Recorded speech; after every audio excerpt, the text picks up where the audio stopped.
The text came at 2:47 a.m. Mom, stop looking for me. It was Sophia's number, but my daughter would never write like that. Cold, no emojis. Wrong. If she didn't send it, who did? My name is Rachel Bennett, and this is the story of how I lost my daughter twice. Once to whoever took her, and once to the truth I never saw coming. Sophia disappeared on a Tuesday. Not the dramatic kind of disappearance you see in movies, where someone screams and struggles and leaves obvious signs of violence. No, my 19-year-old daughter simply didn't come home from her evening shift at the bookstore. At first, I wasn't worried. Sophia was responsible, yes, but she was also young and occasionally spontaneous. Maybe she'd gone to a friend's house. Maybe her phone died. Maybe she met someone and lost track of time. By midnight, worry turned to panic. I called everyone. Her best friend, Mia, said Sophia had left work at 9 p.m., same as always. The bookstore manager confirmed she'd clocked out on time.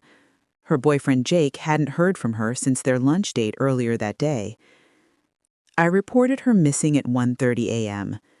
The police officer who took my statement had kind eyes, but a practiced expression that said he'd heard this story 1,000 times before. Most runaways come home within 48 hours, Mrs. Bennett. Try not to worry. But Sophia wasn't a runaway. She had a scholarship to state universities starting in the fall. She had plans, dreams, a future she talked about constantly. She wouldn't just leave. The first 72 hours were a nightmare of flyers and phone calls and social media posts. Missing, Sophia Bennett, 19, last seen wearing jeans and a green jacket. Please help us find her. My ex-husband David flew in from Seattle, his new wife Amanda trailing behind him like an awkward shadow. We sat in my living room, the same room where we'd celebrated Sophia's birthdays and Christmas mornings, and tried to figure out where our daughter had gone. David wanted to hire a private investigator. Amanda kept suggesting that maybe Sophia had just needed space, which earned her a glare from both of us that could have melted steel. Then came the text. I was lying on Sophia's bed, clutching her favorite sweater and trying to remember the last thing I'd said to her. Had it been, "I love you"? Or had I been distracted, focused on my own problems, and let her leave with some casual "see you later" that would now haunt me forever? My phone buzzed. Sophia's name lit up the screen. My heart stopped. My hands shook so badly I almost dropped the phone. I opened the message. Mom, stop looking for me. 5 words, no punctuation except the period, no emojis, no ILY or heart symbols she always used, just cold, clinical text. I tried calling immediately, straight to voicemail, her cheerful voice. Hey, this is Sophia. Leave me a message and I'll call you back when I'm not busy being awesome. I texted back with trembling fingers. Sophia? Where are you? Are you okay? Please call me. Nothing. Then another message. I'm safe. I left because I wanted to. Please respect my decision and stop looking. The words felt wrong.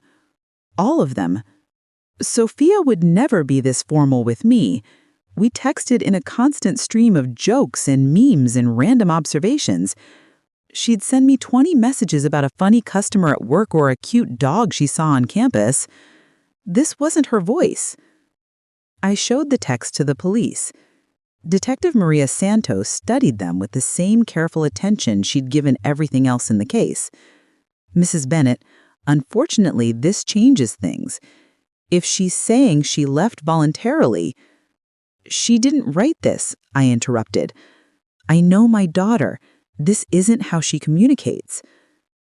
Detective Santos was patient but firm.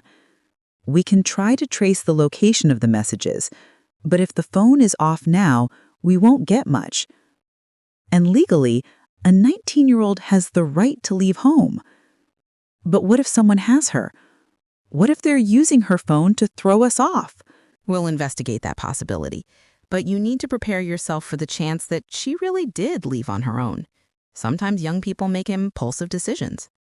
I wanted to scream. Sophia wasn't impulsive.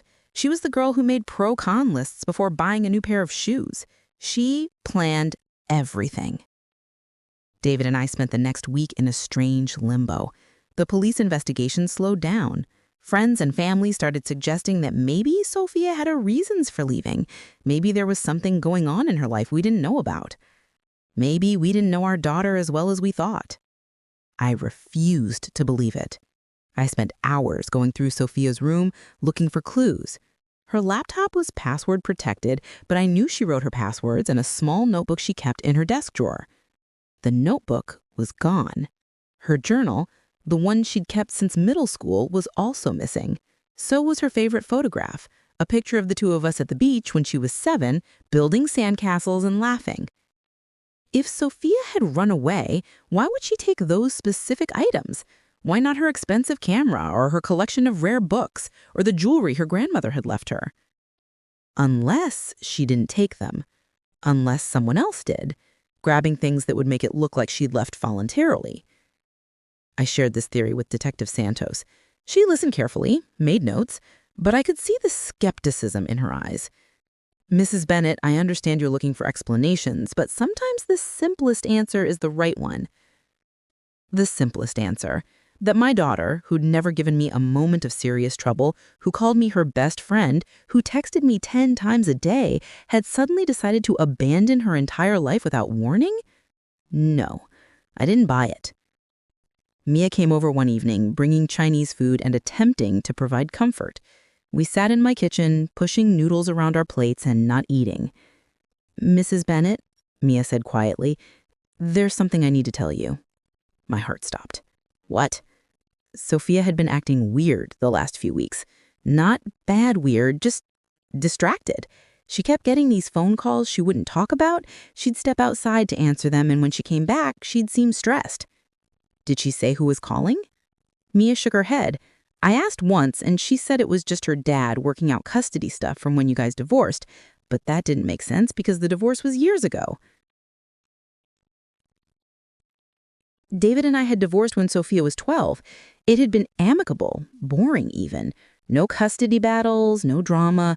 We'd worked everything out through mediation. So who had been calling her? I asked David that night. He looked genuinely confused. I haven't talked to Sophia about custody anything in years. Why would I? Did she mention anyone bothering her, following her, anything unusual? Rachel, if I knew something, I would have told you. I'm as lost as you are. Amanda, sitting quietly on my couch, suddenly spoke up. There was this guy. We both turned to stare at her. Amanda looked uncomfortable. When David and I visited last month, we took Sophia to dinner. While we were waiting for the table, this guy came up to her. Older, maybe 30s. He called her by name. Why didn't you mention this before? David demanded. Because Sophia said he was just someone from the bookstore, a regular customer. But the way he looked at her... How did he look at her? Like he knew her, really knew her. Not like a customer, like someone who'd spent a lot of time studying her. The room went cold. Did you get his name? Sophia didn't introduce him. He said something to her I couldn't hear, and she told him she was busy. He left, but he kept looking back at us through the restaurant window. This was a month ago, and you're just mentioning it now? Amanda flinched at my tone. I'm sorry. At the time, it seemed like nothing, just an awkward encounter. But now my daughter was missing, and there'd been a strange man paying her too much attention. I called Detective Santos immediately. She took down the information and promised to look into it. but I could hear the doubt in her voice. Mrs. Bennet, lots of young women have admirers. It doesn't mean this man had anything to do with her disappearance. But it's something. It's more than nothing. We'll investigate it, I promise. That night, I couldn't sleep. I kept reading through Sophia's text messages on my phone, the ones from before she disappeared, looking for clues, patterns, anything that might explain what happened. 3 weeks before she vanished, she'd sent me a message at 11 p.m. "Mom, do you ever feel like someone's watching you?" I'd responded, "What do you mean, honey? Are you okay?" Her reply, "Yeah, I'm fine. Just tired. Ignore me." At the time, I'd thought she was stressed about finals. Now, that message felt ominous. I scrolled further back, 2 months before her disappearance. "If something happened to me, would you know where to look?" I'd responded with a joke. "Under your bed, buried in laundry?" She'd sent a laughing emoji, but now I wondered if she'd been trying to tell me something, if she'd been scared and I'd been too distracted to notice. The guilt was crushing. What kind of mother doesn't realize her daughter is in danger? Detective Santos called the next morning. "Mrs. Bennet, we traced the text messages. They pinged off a cell tower 40 miles north of here, near the state park. Is she there? Did you find her?" We sent officers to search the area. They found her phone smashed at the bottom of a ravine. The world tilted sideways. But the texts. Whoever sent those messages wanted us to think she'd left voluntarily. Then they destroyed the phone and threw it away. So she was taken. Someone has her. We're treating this as a potential abduction now. I'm sorry we didn't take your concerns more seriously from the start. The investigation shifted. Suddenly, there were FBI agents in my living room, tech experts examining Sophia's computer, and search teams combing through the state park. They found her green jacket 2 days later, torn and muddy, caught on a tree branch near the ravine. No other signs of her. The FBI agent assigned to our case was a woman named Jennifer Park. She had 15 years of experience with abduction cases, and she didn't sugarcoat anything. "Mrs. Bennet, I need to ask you some difficult questions about Sophia's personal life. Was she involved with anyone we don't know about?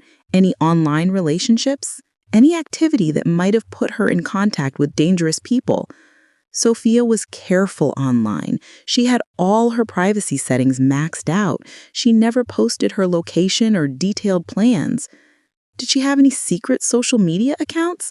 Finsta, private accounts, dating apps? Not that I know of, but I realized I couldn't be certain. Sophia was 19. She was entitled to privacy. Maybe there were parts of her life she didn't share with me. Agent Park pulled up something on her laptop. "We accessed Sophia's cloud backup. There are some photos here you should see." She turned the screen toward me, photos of Sophia I'd never seen before. In all of them, she was looking over her shoulder, her expression uncertain. Not posed selfies, but candid shots taken from a distance. Someone was photographing her without her knowledge. In one image, Sophia was leaving the bookstore. In another, she was walking across campus. In a third, she was getting into her car outside our house. The photos were dated. The earliest was from 3 months ago. The most recent was from the day she disappeared. Someone had been stalking my daughter for months, documenting her routines, learning her patterns, and she'd known it. Those strange text messages asking if I'd know where to look, saying she felt watched. She'd known someone was following her, and she didn't tell me because she didn't want me to worry, or because she thought she could handle it herself. "Do you recognize anyone in the backgrounds of these photos?" Agent Park asked. "Any cars, people, details that seem familiar?" I studied each image carefully. Most were taken in public places with crowds of people in the background. But in one photo, taken outside the bookstore, there was a man standing across the street. Older, maybe 30s, wearing a baseball cap pulled low. even with his face partially hidden, something about his posture felt familiar. Amanda's words echoed, like he'd spent a lot of time studying her. "That's him," I said, pointing. "The man from the restaurant." Amanda said he approached Sophia and acted like he knew her. Agent Park enlarged the image, but the resolution wasn't good enough to see his face clearly. "We'll run this through facial recognition, but with the cap and angle, it's unlikely we'll get a match." "What about the bookstore? They must have security cameras." "We're pulling footage from every location in these photos. If this man appears consistently, we can build a timeline of his stalking behavior." The word stalking made everything real in a way it hadn't been before. My daughter hadn't run away. She hadn't made an impulsive decision. She'd been hunted, and I'd missed every warning sign. The security footage revealed a pattern that made my blood run cold. The man appeared in 17 different recordings over 3 months, always watching Sophia from a distance, always careful to keep his face hidden. Baseball caps, hoodies, sunglasses. He knew where the cameras were and how to avoid them. But he made one mistake. In footage from a coffee shop Sophia frequented, he'd paid with a credit card. The FBI traced it to a name, Marcus Webb, 34. No criminal record, worked as an IT consultant for various companies around the city. "We brought him in for questioning," Agent Park told me. "He denies ever meeting Sophia. Says he was just a customer at the same place as she happened to be." "That's ridiculous. He's in 17 different locations over 3 months." His lawyer claims it's coincidence. Marcus lives in the same neighborhood, shops at the same stores. Without direct evidence connecting him to her disappearance, we can't hold him. "What about the photos? Someone took those pictures?" "His phone and computer were clean. If he took those photos, he stored them somewhere we haven't found yet." "So he's just gonna walk free?" Agent Park's expression was grim. "For now. But we're watching him. If he makes any move toward another victim, we'll know." Another victim. The words hit me like a fist. Was Sophia already gone? Had I been searching for a ghost this whole time? David and I attended a press conference. The FBI wanted to keep Sophia's case in the public eye, hoping someone had seen something useful. I stood at a podium with cameras flashing, trying to hold myself together long enough to beg for information. "If you know anything about my daughter's disappearance, please come forward. Sophia is kind, smart, and loved. She has a family waiting for her. Please help us bring her home." That night, my phone rang. Unknown number. I answered with shaking hands. "Hello?" Heavy breathing on the other end. Then a voice, distorted through some kind of filter. "Stop looking for her, Mrs. Bennett. You won't like what you find." "Who is this? Where's my daughter?" "She made choices. Bad ones. Now she's paying for them." "What choices? What are you talking about?" "Ask her boyfriend about the money she owed. Ask her best friend about the lies she told. Your perfect daughter wasn't so perfect." The line went dead. I immediately called Agent Park. She traced the number to a burner phone purchased with cash at a convenience store 40 miles away. No surveillance footage available. "Mrs. Bennett, this could be someone with genuine information, or it could be a crank caller trying to insert themselves into the investigation. We get those sometimes. But what if they're telling the truth? What if Sophia was involved in something dangerous?" We've thoroughly investigated her background. There's no evidence of criminal activity or significant debts. Then why would someone say that? Agent Park hesitated. Sometimes perpetrators make these calls to throw us off track. They want to make the victim look responsible for their own disappearance. I couldn't sleep that night. I kept thinking about the caller's words. Ask her boyfriend about the money. Ask her best friend about the lies. The next morning, I called Jake, Sophia's boyfriend. "We need to talk." He came over looking nervous. "Mrs. Bennett, have they found anything?" "Jake, did Sophia owe anyone money?" His expression shifted. "Not that I know of. Why?" "Someone called me. They said Sophia owed money and made bad choices. Do you know what they meant?" Jake was quiet for a long moment. Then he sighed.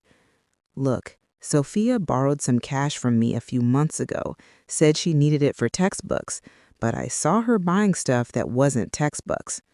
"What kind of stuff?" Expensive stuff. A new laptop, designer clothes, fancy dinners at places we never went together. When I asked about it, she said her dad sent her money. But when I mentioned it to Mr. Bennett, he seemed confused. David never mentioned sending Sophia extra money, so where had it come from? How much did she borrow from you? About $3,000. She kept promising to pay me back, but she never did. $3,000 was a significant amount for a college student. Where had Sophia spent it? I called Mia next. Did Sophia ever mention owing money to anyone? Mia hesitated. Mrs. Bennett, I don't want to make things worse. Mia, please, I need to know the truth. Sophia was gambling online, not like huge amounts, but regularly. She said it was just for fun, but I think she lost more than she admitted. Online gambling. My responsible, practical daughter had been gambling away money she didn't have. Did she tell you why she started? She said someone showed her how to do it, said it was easy money. But then she started losing and she kept playing to try to win it back. Who showed her? I don't know. She never said. But whoever it was, they had her convinced she could make serious money. Everything I thought I knew about Sophia was crumbling. My daughter hadn't been perfect. She'd been hiding debts, gambling online, lying to her boyfriend and best friend. But that didn't mean she deserved to disappear. Agent Park called that afternoon. Mrs. Bennett, we found something. Sophia's bank records show regular deposits from an offshore account over the past 6 months. Small amounts, never more than $500 at a time. Where was the money coming from? We're tracing it now, but offshore accounts are complicated. It might take weeks to find the source. Could it be related to the gambling? Possibly, or she might have been working for someone, some kind of side business we haven't uncovered yet. What kind of business? That's what we're trying to figure out. 2 days later, Agent Park called me to the FBI office. Mrs. Bennett, we traced the offshore deposits. The account belongs to a shell company called Nexus Solutions. They operate in a legal gray area, recruiting young people for what they call market research. Market research? It's a front for something else. We're not sure what yet, but several other missing persons cases have connections to Nexus Solutions. My heart stopped. Other missing persons? 3 women in the past 2 years, all between 18 and 22, all disappeared after working for Nexus Solutions, all sent similar text messages saying they were leaving voluntarily. Are they alive? Were they found? One was found dead 6 months after she disappeared. The other 2 are still missing. The room spun. Agent Park's voice seemed to come from very far away. Mrs. Bennett, I need you to stay calm. We're treating this as a priority investigation now. Nexus Solutions is connected to a larger criminal network, possibly trafficking, possibly something else. We're going to find Sophia. But the statistics were against us. The longer someone stayed missing, the less likely they were to come home alive. David flew back immediately when I told him what the FBI had found. We sat in my living room, both of us hollow-eyed from lack of sleep. How did we not see this? He asked. How did our daughter get involved with these people? She was 19 and thought she was invincible. Someone offered her easy money and she didn't realize the danger until it was too late. If we get her back, David's voice broke. When we get her back, I'm never letting her out of my sight again. But the days passed with no new leads. Marcus Webb, our only person of interest, had a solid alibi for the night Sophia disappeared. He'd been at a work conference 2 hours away with dozens of witnesses.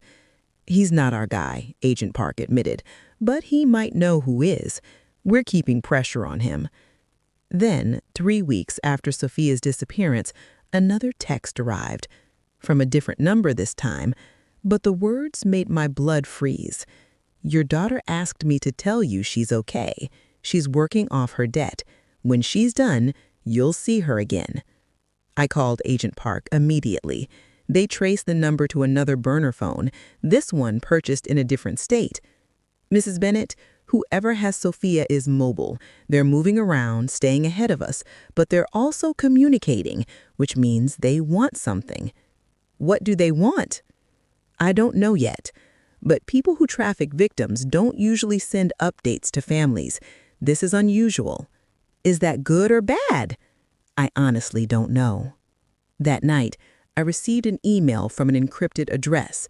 No subject line, just a video attachment. I almost didn't open it. Agent Park had warned me about malware and phishing attempts, but something made me click. The video was short, maybe 30 seconds. Dark room, poor lighting, and there, sitting in a chair with her hands visible on a table in front of her, was Sophia. She looked thin, tired, but alive. Her voice was flat, emotionless. "Mom, I'm okay. I made mistakes and I'm fixing them. Don't try to find me. When I'm done paying what I owe, I'll come home." The video ended abruptly. I played it 17 times, looking for clues. The room she was in had concrete walls, no windows. The lighting came from a single bulb overhead. In the background, barely visible, was a door with a metal handle. I sent the video to Agent Park. Within hours, FBI tech experts were analyzing every frame. "The concrete suggests a basement or warehouse," one agent told me. "The door is industrial grade, probably soundproofed. She's being held somewhere isolated." "Can you tell where?" "We're working on it. There's ambient sound in the background we're trying to enhance. Might give us environmental clues." "Is she hurt? Can you tell?" "Physically, she appears unharmed, but her affect is flat, possibly drugged or traumatized. This video was clearly scripted. She's saying what they told her to say." "What does it mean that they're showing me she's alive?" "Either they're planning to release her eventually, or they're playing a psychological game to keep you compliant." "Compliant with what?" "We don't know yet." The FBI analysis of the video took 3 days. When Agent Park finally called me in, her expression told me they'd found something significant. "Mrs. Bennett, we enhanced the background audio. There's a distinctive sound pattern in industrial machinery about half a mile away, consistent with a manufacturing plant. We cross-referenced that with locations near where the burner phones were purchased and Nexus Solutions' known operating territories." "Do you know where she is?" "We have 3 possible locations, all warehouses in industrial areas outside the city. We're coordinating with local police to search them simultaneously." "When?" "Tonight. I need you to stay here and wait." "But she's my daughter. I should be there." Agent Park's voice was gentle but firm. "If this goes wrong, if there's a confrontation, you don't want to be there. Let us do our job." That night was the longest of my life. I sat on my couch with my phone clutched in my hand, waiting for news. David paced the room like a caged animal. Amanda made coffee. Neither of us drank. At 2:18 a.m., Agent Park called. "We found her." 3 words that made my legs give out. "Is she alive?" "She's alive. Paramedics are checking her now. She's dehydrated and malnourished, but conscious. Mrs. Bennett, she's asking for you." The hospital room smelled like antiseptic and fear. Sophia looked so small in the bed, surrounded by monitors and IV tubes. Her face was gaunt, dark circles under her eyes. But when she saw me, she started crying. I held her while she sobbed. "I'm sorry, Mom. I'm so sorry." "It's okay, baby. You're safe now. That's all that matters." But it wasn't okay. As the doctors stabilized her and the FBI began their interviews, the full story emerged, and it was worse than I had imagined. Sophia had met Marcus Webb online 6 months earlier. He'd presented himself as a financial advisor who could help students make money through legitimate investment opportunities. The gambling site he'd introduced her to was rigged. She'd never had a chance of winning. Once she was in debt, he'd offered her a way out. Work from Nexus Solutions, doing market research, simple surveys and focus groups that paid cash. The work had been harmless at first, but gradually the requests became stranger. They wanted me to recruit other girls, Sophia explained, her voice hollow. Said if I brought in 5 new people, my debt would be forgiven. I thought it was just for surveys, Mom. I didn't know what they were really doing. What were they really doing? Agent Park answered that question in a private conversation. Nexus Solutions was trafficking young women for forced labor. The surveys were a front. Once they had enough personal information and compromising photos, they threatened to expose the victims unless they continued working. Sophia had tried to back out when she realized what was happening. That's when they took her. They said if I went to the police, they'd hurt you, Sophia told me. They knew where you lived, where you worked, everything. They showed me pictures of you, Mom. They said they'd make it look like an accident. So you sent those text messages? They forced me to. They said if I cooperated and brought them more recruits, they'd let me go eventually. But every day I was there, I saw other girls who'd been told the same thing. Some of them had been there for months. The FBI raid had freed 7 young women that night. All had similar stories. All had been lured through online scams and held until they complied with increasingly dangerous demands. Marcus Webb was arrested, but he was just a recruiter.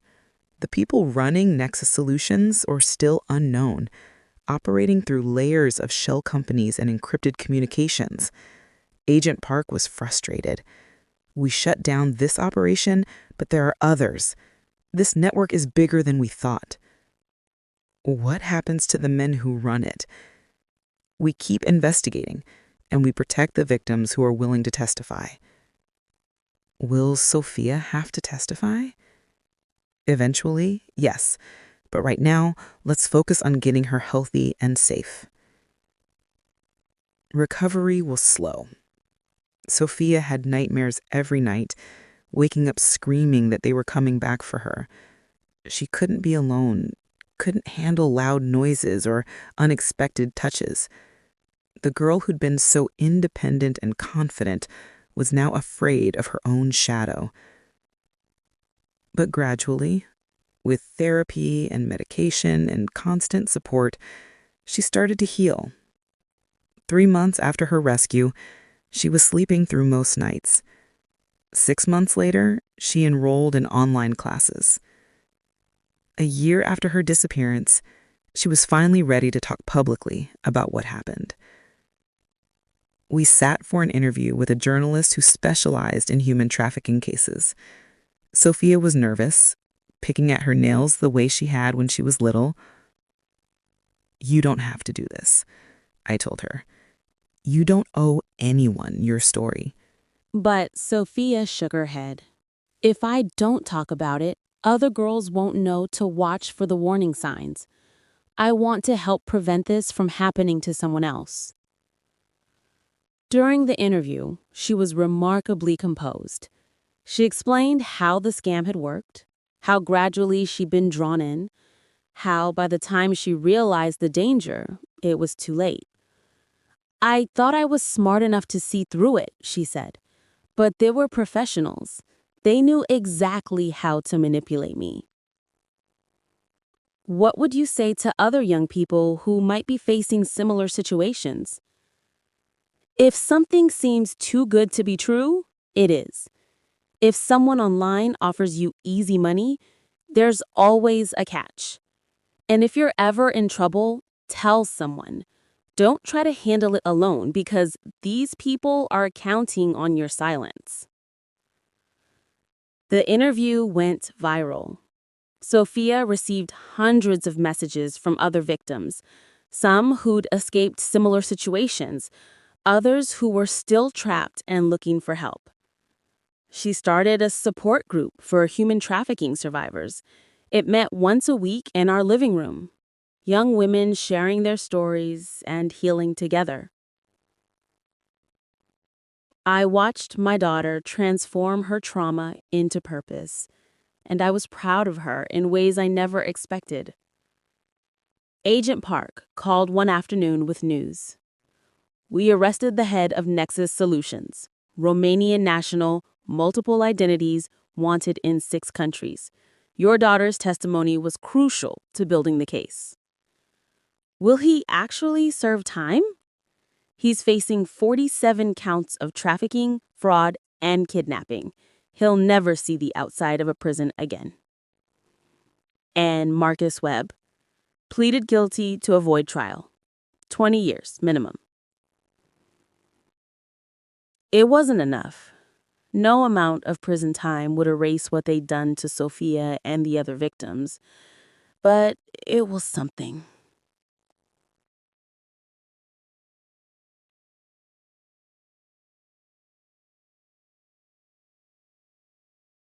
Two years after Sophia's disappearance, we stood together at a conference for human trafficking awareness. She was the keynote speaker now, traveling the country to educate young people about online safety and exploitation. I watched from the audience as my daughter addressed hundreds of people with confidence and clarity.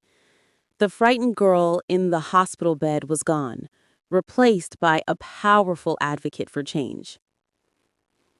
After her speech, a young woman approached us, maybe 17, with tears streaming down her face. "I'm in trouble," she whispered.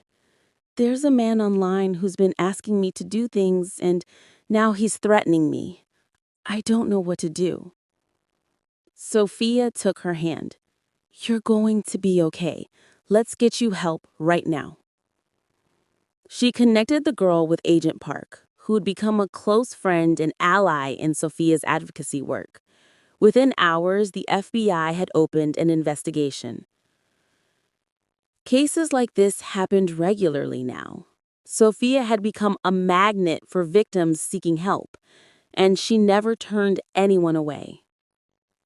"Mom," she said one evening as we prepared dinner together, "do you remember when you asked me why I didn't tell you about Marcus Webb right away?" "I remember. You said you thought you could handle it yourself." "I was wrong, but I also didn't want to disappoint you.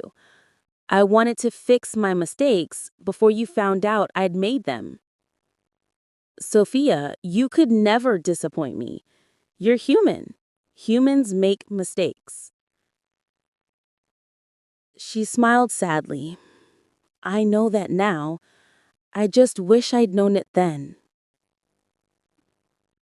We worked together on her nonprofit organization, the Sophia Bennett Foundation for Digital Safety Education. It provided resources for young people to recognize online scams and training for parents to spot warning signs. David contributed financially and attended every event. Amanda, surprisingly, became one of our most dedicated volunteers. She'd been horrified by her failure to report the restaurant encounter sooner and spent the next 2 years trying to make amends. Our fractured family had healed in unexpected ways. One afternoon, Sophia received a letter from one of the other victims rescued that night. Her name was Ashley, and she'd been held by Nexus Solutions for 8 months. The letter was simple. "Thank you for being brave enough to try to recruit me while you were captive. I knew something was wrong when you whispered, 'Help me,' during that video call. That's when I started leaving clues for my family. You saved my life by risking yours." Sophia cried when she read it. "I didn't even know she heard me," she said. "I thought I was just putting myself in more danger for nothing." But you weren't. You were saving someone else. That became the tagline for her foundation. Your voice matters. Speak up. 3 years after the kidnapping, Agent Park called with final news. The last member of the Nexus Solutions Network has been arrested in Bulgaria. Every single person involved in your daughter's case is now in custody. It's really over? This particular network, yes, but there are others, Mrs. Bennett. There will always be others. That's why what Sophia is doing matters so much. I thought about all the young women who'd heard Sophia speak, who'd recognized warning signs in their own lives, who'd gotten help before it was too late. My daughter hadn't just survived, she'd transformed her nightmare into a lifeline for others.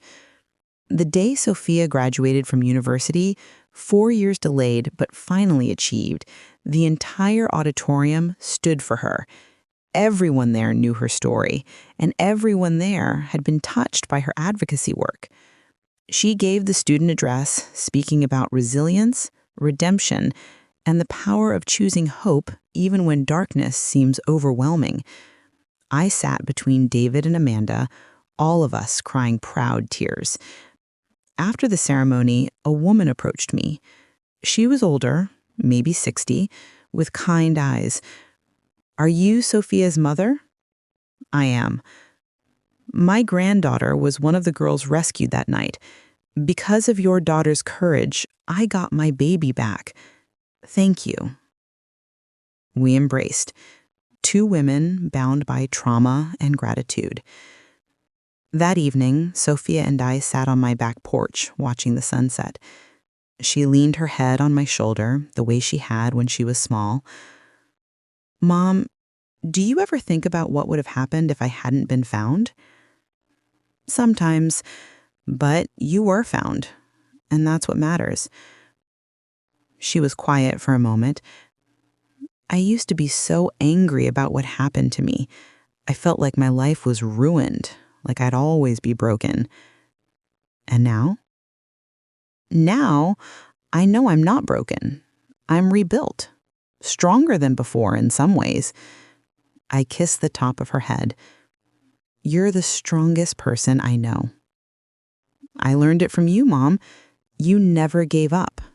Even when everyone told me I'd left voluntarily, you kept looking. You saved me." "We saved each other," I corrected. The sunset painted the sky in shades of orange and pink. Somewhere out there, other mothers were searching for their daughters. Other young women were trapped in nightmares similar to Sophia's.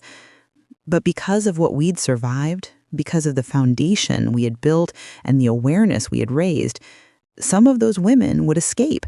Some of those mothers would get their daughters back. Our tragedy had become our purpose. Sophia's phone buzzed. Another message from a young woman asking for help. She answered immediately, already connecting her with resources and support. This was our life now. Not the life I had imagined for us, but perhaps the life we were meant to live, using our pain to prevent others suffering, transforming trauma into advocacy. My daughter had disappeared and come back changed. We both had. But we'd come back together, and that made all the difference. The text that had started this nightmare, "Mom, stop looking for me," had been a lie. But it had also been the beginning of our truth, the truth that we would never stop fighting, never stop speaking out, never stop protecting others from the predators who lurked behind screens and promises of easy money. Sophia looked at me with clear eyes, no longer haunted by fear. "Ready for another event this weekend?" "Always," I said. "Where are we going?" "High school in Phoenix. Apparently, they've had several students targeted by online scams. The principal wants us to do an assembly." "Then we'll be there." She smiled, and in that smile, I saw both the girl she'd been and the woman she'd become. Scarred but surviving, wounded but fighting.